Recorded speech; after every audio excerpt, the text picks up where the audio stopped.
بسم الله الرحمن الرحيم. الحمد لله وكفى وسلام على عباده الذين اصطفى. أما بعد، فبالسند المتصل منا إلى الشيخ الإمام الهمام الحافظ الحجة أمير المؤمنين في الحديث ورأس المحدثين في القديم والحديث أبي عبد الله محمد بن إسماعيل بن إبراهيم بن المغيرة بن بردزبة ابن بردزبة الجعفي البخاري رحمه الله تعالى رحمة واسعة ونفعنا بعلومه آمين. ये बर्दिज़बा पर एराब नहीं लगाए जाते. قال: باب الوضوء من النوم، ومن لم ير من النعسة والنعستين أو الخفة وضوءا.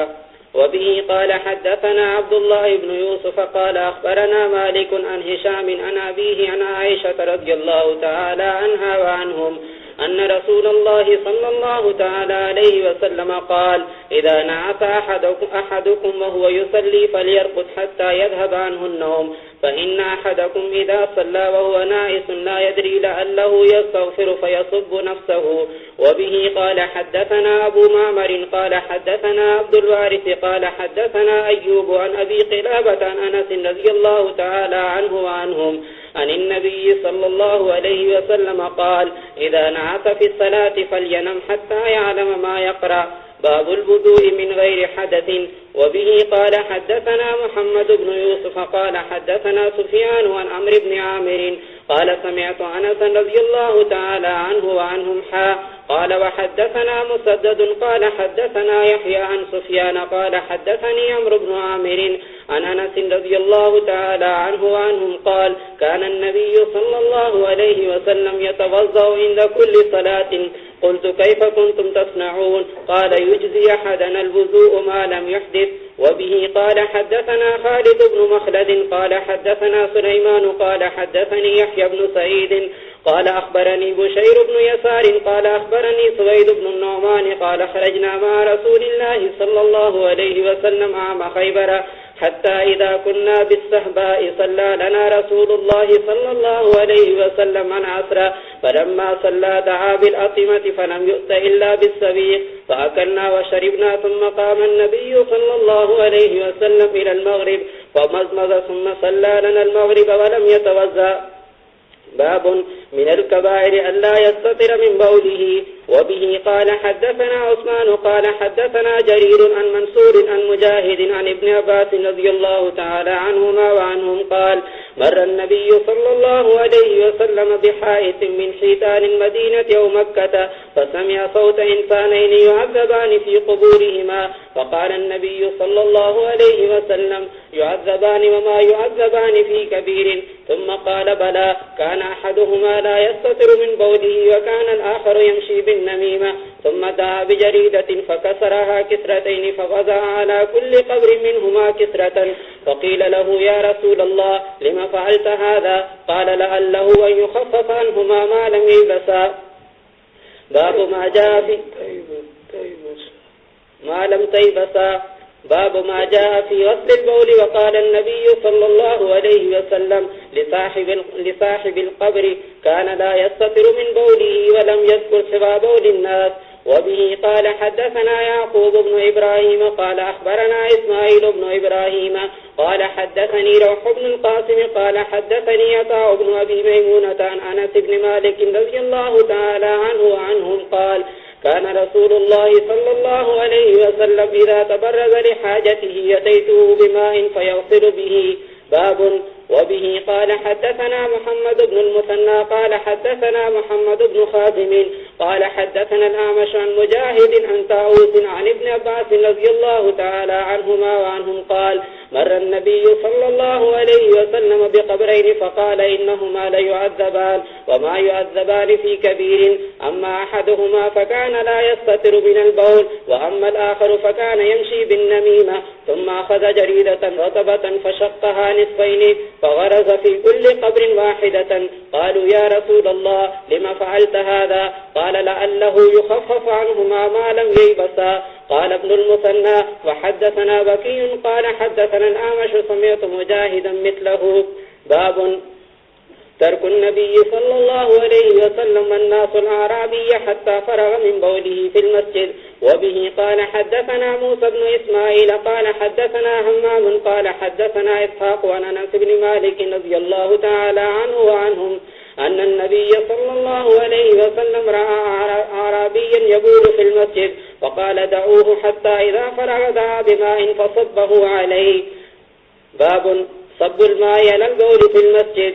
وبه قال حدثنا أبو اليمان قال أخبرنا شعيب عن الزهري قال أخبرني عبيد الله بن عبد الله بن عتبة بن مسعود أن أبا هريرة رضي الله تعالى عنه وعنهم قال قام أعرابي فبال في المسجد فتناوله الناس فقال لهم النبي صلى الله عليه وسلم دعوه وهريقوا على بوله سجلا من ماء أو ذنوبا من ماء فإنما بعثتم أو قال ذنوبا من ماء فإنما بعثتم ميسرين ولم تبعثوا مؤثرين.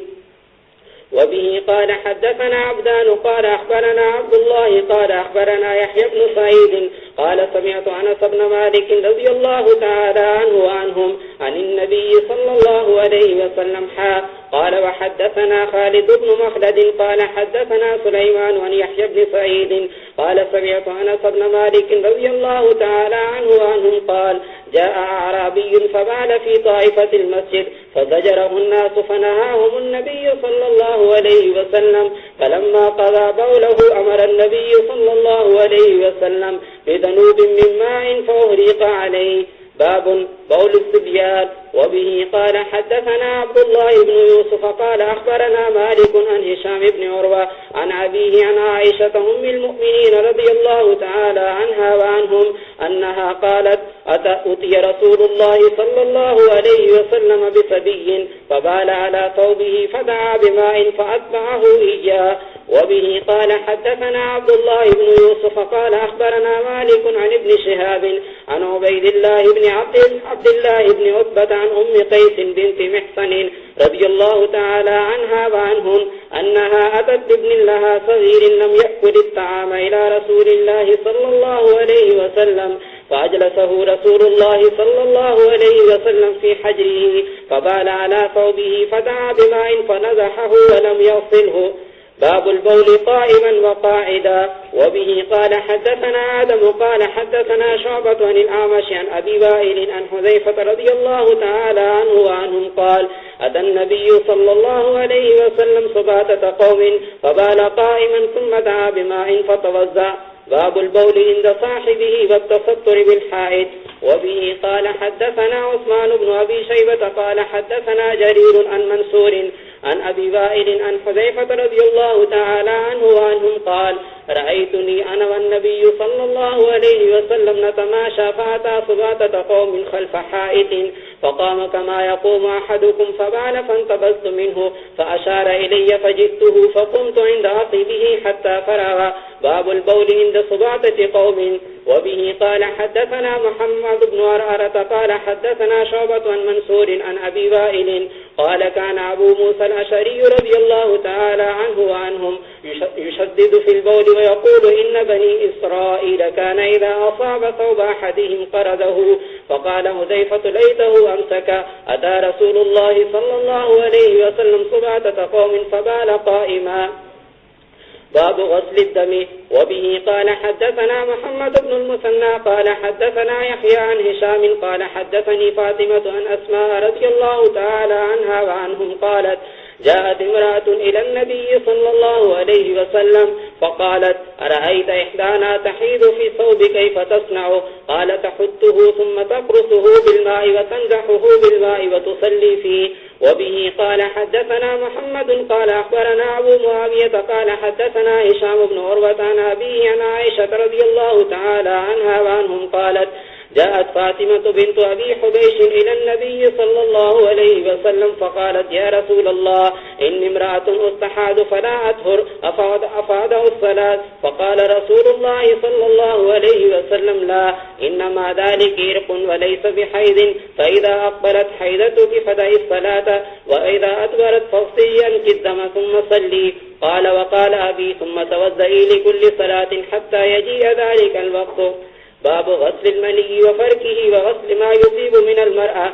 وبه قال حدثنا عبدان قال أخبرنا عبد الله بن المبارك قال أخبرنا عمرو بن ميمون الجزري عن سليمان بن يسار عن عائشة رضي الله تعالى عنها وعنهم قالت كنت أغسل الجنابة من ثوب النبي صلى الله عليه وسلم فيخرج إلى الصلاة وإن بقع الماء في ثوبه.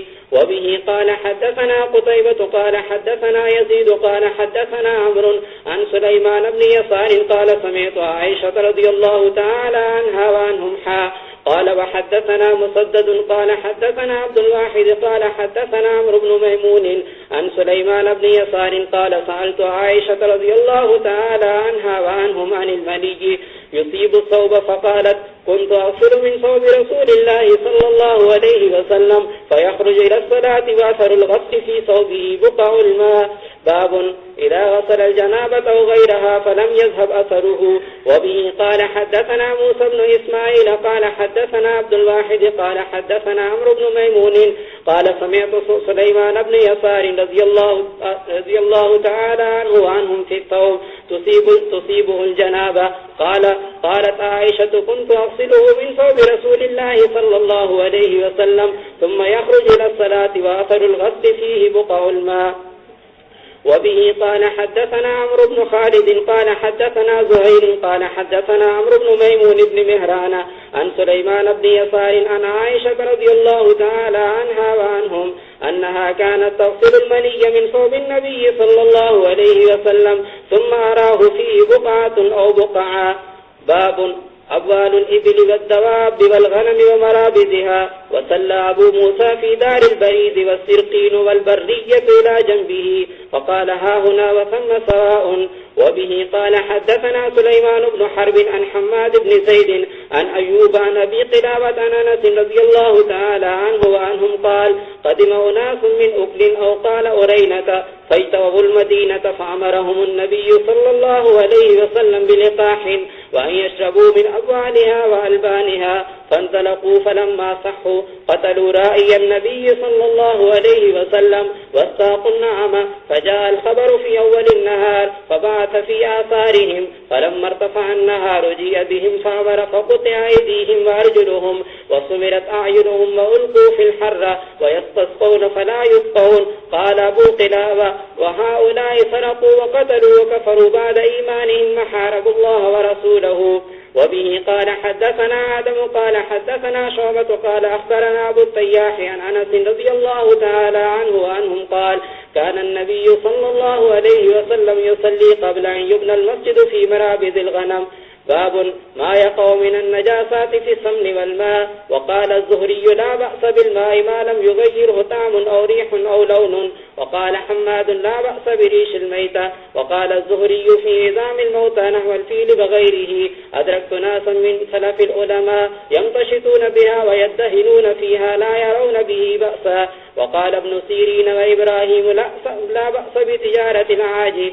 وبه قال حدثنا إسماعيل قال حدثني مالك عن ابن شهاب عن عبيد الله بن عبد الله عن ابن عباس عن ميمونة رضي الله تعالى عنها وعنهم أن رسول الله صلى الله عليه وسلم سئل عن فارة سقطت في سمن فقال ألقوها وما حولها وكلوا سمنكم. وبه قال حدثنا علي بن عبد الله قال حدثنا مان قال حدثنا مالك عن ابن شهاب عن عبيد الله بن عبد الله بن عتبة بن مسعود عن ابن عباس عن ميمونة رضي الله تعالى عنها وعنهم أن النبي صلى الله عليه وسلم سئل عن فارة سقطت في سمن فقال خذوها وما حولها فاطرحوا. وقال مان حدثنا مالك ما لا أحصيه يقول عن ابن عباس عن ميمونة رضي الله تعالى عنها وعنهم.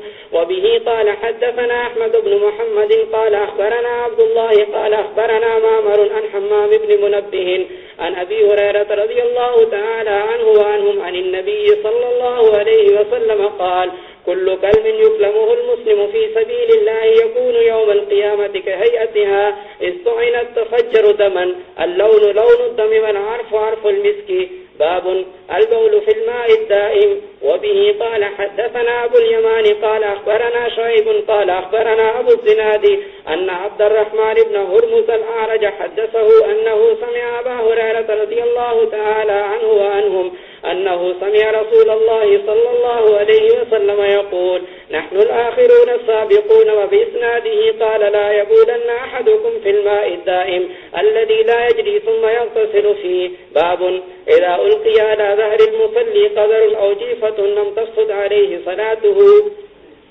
قال: وكان ابن عمر إذا رأى في ثوبه دما وهو يصلي وزعه ومضى في صلاته. وقال ابن المسيب والشعبي: إذا صلى وفي ثوبه دم أو جنابة أو لغير القبلة أو تيمم فصلى ثم أدرك الماء في وقته لا يعيد.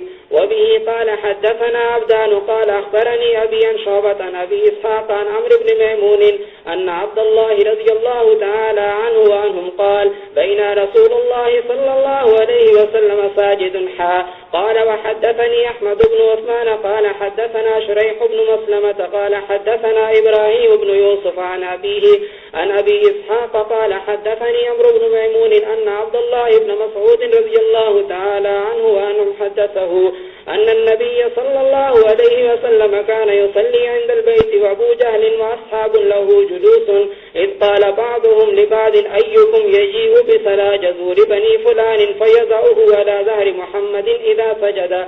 فانبعث أشقى القوم فجاء به فنظر حتى إذا سجد النبي صلى الله عليه وسلم وضعه على ظهره بين كتفيه، وأنا أنظر لا أغني شيئا لو كانت لي منعة. قال: فجعلوا يضحكون ويحيل بعضهم على بعض ورسول الله صلى الله عليه وسلم ساجد لا يرفع رأسه حتى جاءته فاطمة فطرحته عن ظهره فرفع رأسه ثم قال: اللهم عليك بقريش 3 مرات، فشق ذلك عليهم إذ دعا عليهم. قال: وكانوا يرون أن الدعوة في ذلك البلد مستجابة. ثم سمى: اللهم عليك بأبي جهل وعليك بعتبة بن ربيعة وشيبة بن ربيعة والوليد بن عتبة وأمية بن خلف وعقبة بن أبي معيط، وعد السابع فلم يحفظه. فوالذي نفسي بيده لقد رأيت الذين عد رسول الله صلى الله عليه وسلم صرع في القليب قليب بدر. باب: البزاق والمحاط ونحوه في الثوب. وقال عروة عن المسور ومروان: خرج رسول الله صلى الله عليه وسلم زمن الحديبية فذكر الحديث: وما تنخم النبي صلى الله عليه وسلم نخامة إلا وقعت في كف رجل منهم فدلك بها وجهه وجلده. وبه قال: حدثنا محمد بن يوسف قال: حدثنا سفيان عن حميد عن أنس رضي الله تعالى عنه وعنهم قال: بزق النبي صلى الله عليه وسلم في ثوبه. قال أبو عبد الله: طوله ابن أبي مريم. قال: أخبرنا يحيى بن أيوب قال: حدثني حميد قال: سمعت أنس رضي الله تعالى عنه عن النبي صلى الله عليه وسلم. باب: لا يجوز الوضوء بالنبيذ ولا بالمسكر، وكرهه الحسن وأبو العالية. وقال عطاء: التيمم أحب إلي من الوضوء بالنبيذ واللبن. وبه قال: حدثنا علي بن عبد الله قال: حدثنا سفيان قال: عن الزهري عن أبي سلمة عن عائشة رضي الله تعالى عنها وعنهم عن النبي صلى الله عليه وسلم قال: كل شراب أسكر فهو حرام. باب: غسل المرأة يضاها الدم عن وجهه. وقال أبو العالية: امسحوا على رجلي فإنها مريضة. وبه قال: حدثنا محمد قال: حدثنا سفيان بن عيينة عن أبي حازم سمع سهل بن ساعد الساعدي وسأله الناس: وما بيني وبينه أحد بأي شيء دوي جرح النبي صلى الله عليه وسلم؟ فقال: ما بقي أحد أعلم به مني. كان علي يجيء بترسه فيه ماء وفاطمة تغسل عن وجهه الدم فأخذ حسير فأحرق فحشي به جرحه. باب السواك. وقال ابن عباس رضي الله عنهما: بت عند النبي صلى الله عليه وسلم فاستنى. وبه قال: حدثنا أبو النعمان قال: حدثنا حماد بن زيد عن غيران بن جرير عن أبي بردة عن أبيه رضي الله تعالى عنه وعنهم قال: أتيت النبي صلى الله عليه وسلم فوجدته يستن بسواك بيده يقول: أعع، والسواك في فيه كأنه يتهوأ. وبه قال: حدثنا عثمان بن أبي شيبة قال: حدثنا جرير عن منصور عن أبي وائل عن حذيفة رضي الله تعالى عنه وعنهم قال: كان النبي صلى الله عليه وسلم إذا قام من الليل يشوف فاه بالسواك. باب: دفع السواك إلى الأكبر. وقال عفان حدثنا صخر بن جويرية عن نافع عن ابن عمر رضي الله عنهما وعنهم أن النبي صلى الله عليه وسلم قال أراني أتسوق بسواك فجاءني رجلان أحدهما أكبر من الآخر فناولت السواك الأصغر منهما فقيل لي كبر فدفعته إلى الأكبر منهما. قال أبو عبد الله اختصره نعيم عن ابن المبارك عن أسامة عن نافع عن ابن عمر. باب فضل من بات على الوضوء. وبه قال حدثنا محمد بن مقاتل قال أخبرنا عبد الله قال أخبرنا سفيان عن منصور عن سعد بن عبيدة عن البراء بن عازب رضي الله عنهما وعنهم قال قال النبي صلى الله عليه وسلم إذا أتيت مسجعك فتوضأ وضوءك للصلاة ثم اضطجع على شقك الأيمن ثم قل اللهم أسلمت وجهي إليك وفوضت أمري إليك وألجأت ظهري إليك رغبة ورهبة إليك لا ملجأ ولا منجأ منك إلا إليك. اللهم آمنت بكتابك الذي أنزلت وبنبيك الذي أرسلت فإن مت من ليلتك فأنت على الفطرة واجعلهن آخر ما تتكلم به. قال فرددتها على النبي صلى الله عليه وسلم فلما بلغت اللهم آمنت بكتابك الذي أنزلت قلت ورسولك قال لا ونبيك الذي أرسلت.